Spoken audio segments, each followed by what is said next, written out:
ओम प्रणाम प्रणिपात परमपूज्य प्रातस्मरणीय योगऋषी स्वामीजी महाराजांच्या चरणी हृदयपूर्वक वंदन. परमपूज्य प्रातस्मरणीय आयुर्वेद शिरोमणी आचार्य श्रींच्याही चरणी हृदयपूर्वक वंदन करून तुम्हा सर्वांच्याही चरणी हृदयपूर्वक वंदन करून आज अतिशय महत्त्वाचा योग अभ्यास आपण शिकणार आहोत. त्या अभ्यासाचं नाव आहे भार संतुलनासाठी योग, वजन कमी करण्यासाठी योग. वजन ही आज सर्वांची खूप मोठी समस्या बनलेली आहे. समस्त रोगांची जननी हे पोट. तर बघू आपण आजच्या या योग सत्रामध्ये वजन कमी करण्यासाठी योग. तर त्यासाठी आपल्याला पाठीवरती झोपून योग अभ्यास करावा लागतो.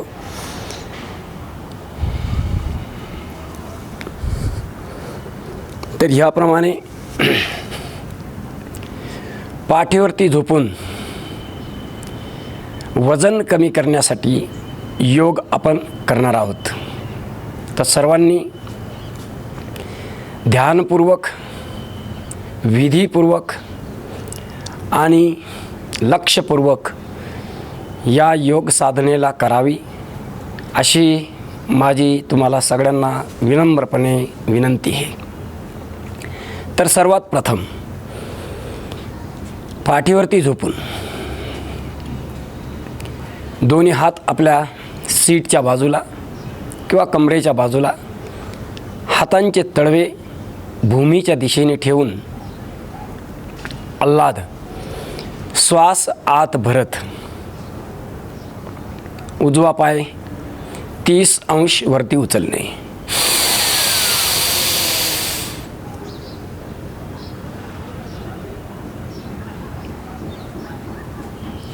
हा अभ्यास त्या लोकांसाठी आहे ज्यांना हाय बीपीचा त्रास आहे आणि वजनही जास्त आहे.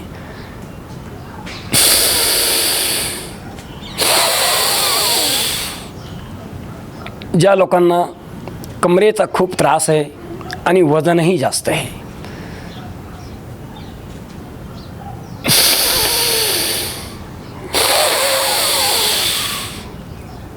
त्यानंतर ज्यांना हार्नियाची समस्या आहे त्यांनी,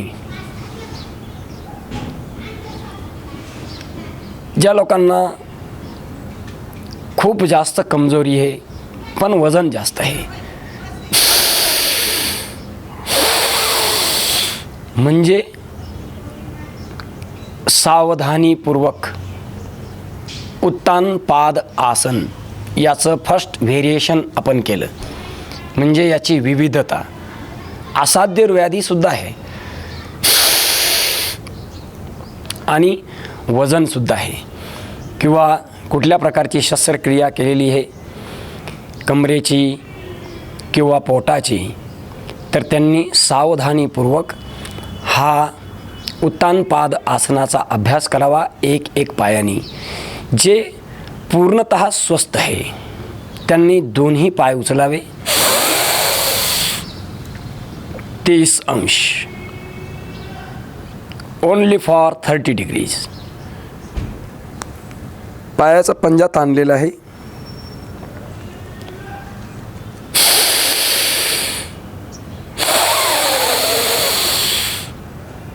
श्वासात घेऊन पायवरती उचलणे. प्रत्येक अभ्यास तुम्ही 3 ते 5 वेळा किंवा 30 ते 50 वेळा करू शकता.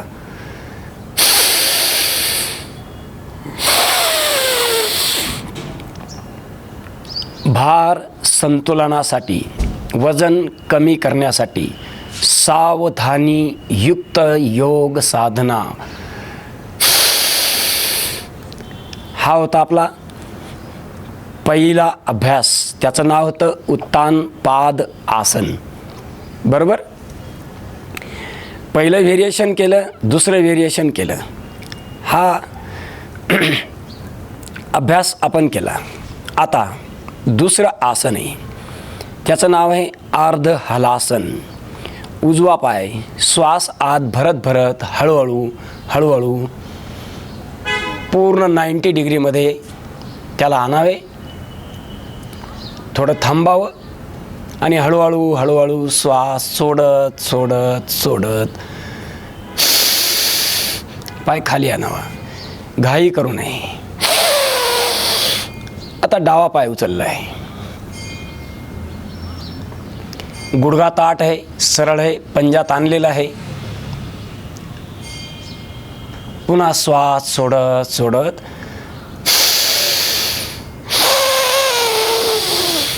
पुन्हा श्वास भरत भरत. जेही खूप असाध्य व्याधीने ग्रसित असतील आणि वजनही खूप जास्त आहे, तर त्यांनी भार संतुलनाचे म्हणजेच वजन कमी करण्याचे सर्व अभ्यास एक पायाने सिंगल पोज करावी, ड्वेल पोज करू नये. मग हार्निया आहे, हाय BP आहे, हृदयरोग आहे किंवा कमरेच्या असाध्य व्याधी आहे, कुठल्याही प्रकारच्या, मायनर आहे किंवा मेजर आहे, सावधानीपूर्वक त्यांनी आसन करावे. तर हा अर्धहलासनाचा पहिला अभ्यास केला. फर्स्ट व्हेरिएशन होतं. आता सेकंड व्हेरिएशन.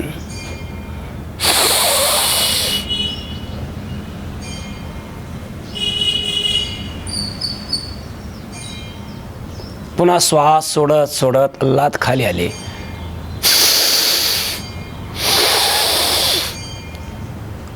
हे 2 पाय उचलण्याचे जेवढे अभ्यास आहे ते असाध्य ग्रसित व्यक्तींनी करू नये. ज्या लोकांना खूप जास्त असाध्य व्याधी आहे, म्हणजेच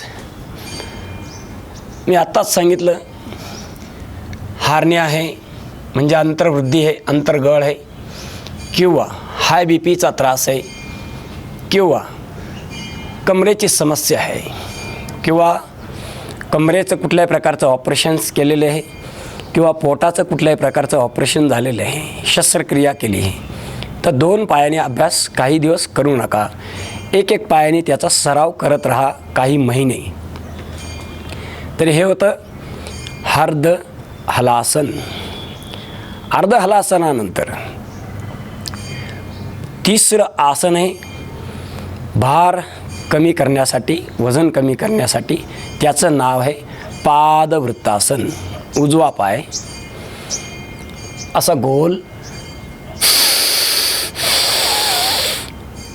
एक बाजूनी श्वास घेणे आणि दुसऱ्या बाजूनी श्वास सोडणे. मी प्रत्येक अभ्यास तुम्हाला थोडा थोडा करून दाखवतो आहे. 3 ते 5 वेळा करण्याचा प्रयत्न करतो आहे. तुम्ही त्याला हळूहळू आपला सराव वाढवून साधारण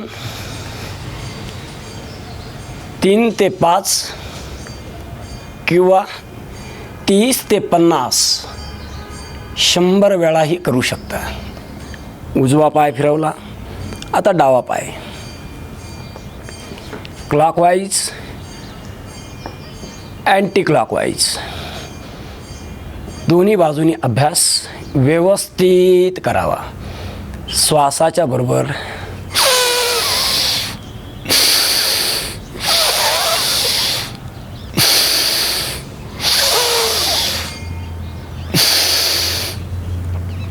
हे केलं आपण याचं फर्स्ट व्हेरिएशन. आता याचा मुख्य अभ्यास.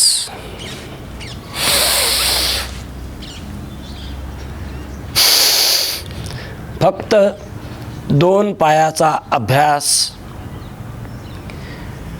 कमजोर लोकांनी किंवा असाध्य व्याधीने ग्रसित असणाऱ्या कुठल्याही रुग्णांनी त्याला करू नये. कुठल्याही योग साधकांनी त्याला करू नये. अतिशय पॉवरफुल अभ्यास. हे सर्व भार संतुलनाचे. फक्त भार संतुलन करत नाही तर आपल्या मधुमेहाला सुद्धा नियंत्रित करत असतात. आपल्या आतड्यांची क्षमतासुद्धा वाढवत असतं, पचन, पाचन आणि पोषण. आता याच्यानंतर चौथा अभ्यास आहे, त्याचं नाव आहे द्विचक्रिका आसन. द्विचक्रिका आसन. त्यासाठी जे असाध्य व्याधीने ग्रसित असणारे लोक, त्यांनी एक पाय भूमीवरती ठेवायचा असा आणि एक एक पायानेच करायचं.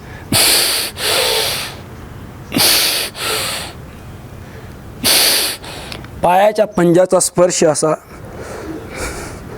भूमीला झाला पाहिजे. पुढे आपण पॅन्डल मारतोय. पुन्हा तोच पाय रिवर्स, म्हणजे रिवर्स पॅन्डल मारतोय. कारण आसनाचं नावच आहे द्विचक्रिका आसन, सायकलिंग. हा पहिला अभ्यास केला. त्याच्यानंतर याचा दुसरा अभ्यास आहे. दुसरा अभ्यास तो आपण दोन्ही पायांनी करू. श्वास आत घेऊन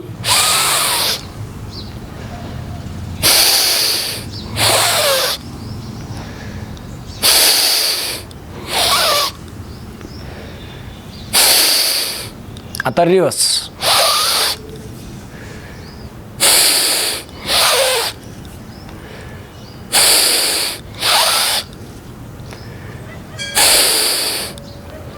हे फक्त मी तुम्हाला 3 ते 5 वेळा करून दाखवण्याचा प्रयत्न करतो आहे, बरोबर. तर हे होतं द्विचक्रिका आसन, म्हणजेच सायकलिंग. याच्यानंतर शेवटचं 5वं आसन आहे, त्याचं नाव आहे नौकासन. दोन्ही हात आपले मांडीवरती ठेवायचे, या ठिकाणी थाईजवरती, आणि दोन्ही बाजूंनी शरीराला सारखं उचलण्याचा प्रयत्न करायचा. हे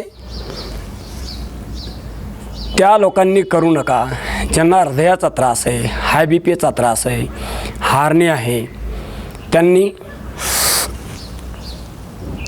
किंवा असाध्य व्याधीने ग्रसित असणाऱ्या लोकांनी हा 2 पाय उचलून दोन्ही बाजूनी शरीराला उचलला, आपण तो अभ्यास करू नका. मग त्यांनी काय करायचं बघा, हातांचे कोपर जमिनीवरती ठेवा. कंबरही दुखतं आहे, पाठही दुखते आहे, असाध्य व्याधी आहे, तर सावधानीपूर्वक योग करा. दोन्ही हात मांड्यांच्या खाली आहे. थोडा सपोर्ट घ्या. असा सपोर्ट घेऊन तुम्ही करू शकता. हार्नी आहे तरी करू शकता, कमरेचा त्रास आहे तरी करू शकता.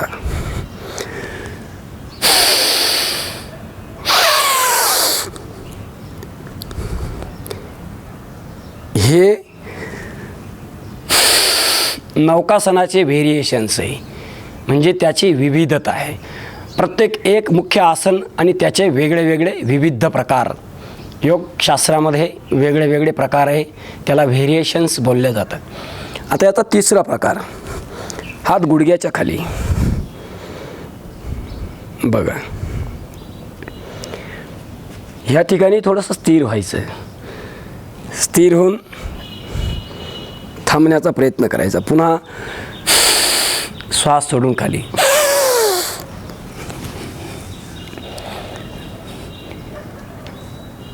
पहिले हात मांडीच्या खाली होते, नंतर गुडघ्याच्या खाली, आणि नंतर आले पोटरीच्या खाली, आपल्या पिंडल्यांच्या खाली, पोटऱ्या. पुन्हा श्वास सोडत अल्लात गेले. आता याचा अंतिम अभ्यास, पायाचे अंगठे असे हाताने पकडायचे. भार संतुलन, ओबेसिटी ही फक्त आपल्या देशाची नाही तर संपूर्ण विश्वाची ही एक खूप मोठी समस्या बनलेली आहे. अंगठ्याला पकडलं होतं आता आपण पूर्ण पंजाला पकडू. पूर्ण पंजा हा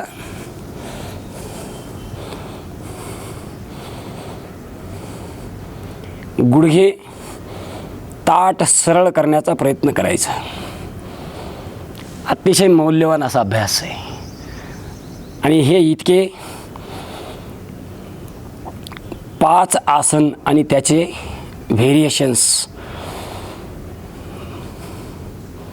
भार संतुलनासाठी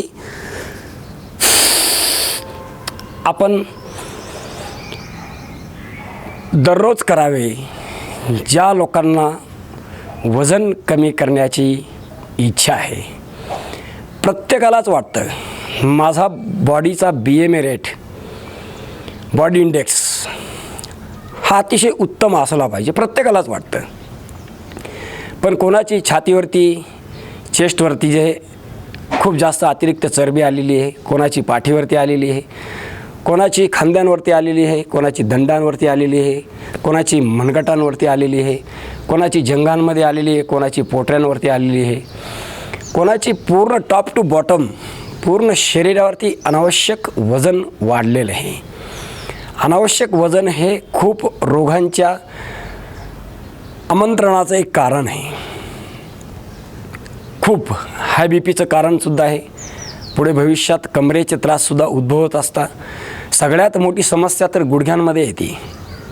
भार संतुलनाचे आसन झाल्यानंतर असं थोडा वेळ शवासनसुद्धा करावं. मग ते तुम्ही 5 मिनटं करा किंवा 15 मिनटं करा. तुम्ही आसन क्वांटिटीमध्ये किती वेळ केलं आहे त्यावरती तुमच्या शवासनाची सुद्धा वेळ निर्धारित केल्या जात असते. शवासन करतानाही पूर्ण बॉडी रिलॅक्स करावी, शरीर पूर्ण शिथिल सोडावं, हातांचे तळवे आकाशाच्या दिशेने करावे. फक्त माझी तुम्हाला एवढीच विनंती आहे, प्रत्येक अभ्यास व्यवस्थित समजून उमजून करावा. कुठल्याही प्रकारची घाई किंवा गडबड करू नये. आतड्यांमध्ये सूज आहे तर भार संतुलनाचे अभ्यास करताना 2-2 पायाने कुठल्याही प्रकारचा अभ्यास करू नये. हार्निया आहे तर त्यांनीसुद्धा 2-2 पायाने कुठलाही अभ्यास करण्याची गडबड करू नये. हाय BP आहे त्यांनीसुद्धा 2-2 पायाने पायवरती उचलून करण्याचा कुठलाही अभ्यास करू नये. उदरासंबंधी कुठल्याही प्रकारच्या शस्त्रक्रिया केल्यात, संततीचं ऑपरेशन वगैरे केलं आहे किंवा कमरेच्या कुठल्याही प्रकारच्या व्याधी आहे आणि त्याचं शस्त्रक्रिया केली आहे तर साधारणतः भार संतुलनाचे 2 पायाचे अभ्यास कोणीही 6 महिन्यापर्यंत तरी किमान करू नये. 6 महिने शस्त्रक्रियेच्या नंतर. तोपर्यंत तुम्ही ऑपरेशनच्या नंतर 3 महिन्यांनी तुम्ही आसन करू शकता, पण एक पायाने. तर असा हा. आणि आसन झाल्यानंतर विश्रामसुद्धा झाल्यानंतर आल्हाद असं डाव्या बाजूनी भार देऊन बसावं. ही आजची आपली योग साधना होती भार संतुलनासाठी. ओबेसिटी ही अत्यंत सगळ्यांचीच उत्सुकता होती. यूट्यूबच्या माध्यमातून जे मला दररोज बघता आहे, ऐकता आहे, त्या सर्व योगप्रेमींची इच्छा होती का गुरुजी भार संतुलनासाठी आम्हाला आसन सांगा. तर मी पॅकेज टू पॅकेज चालण्याचा प्रयत्न करतो आहे आणि आजची ही सेवा मी ह्याच ठिकाणी थांबवतो.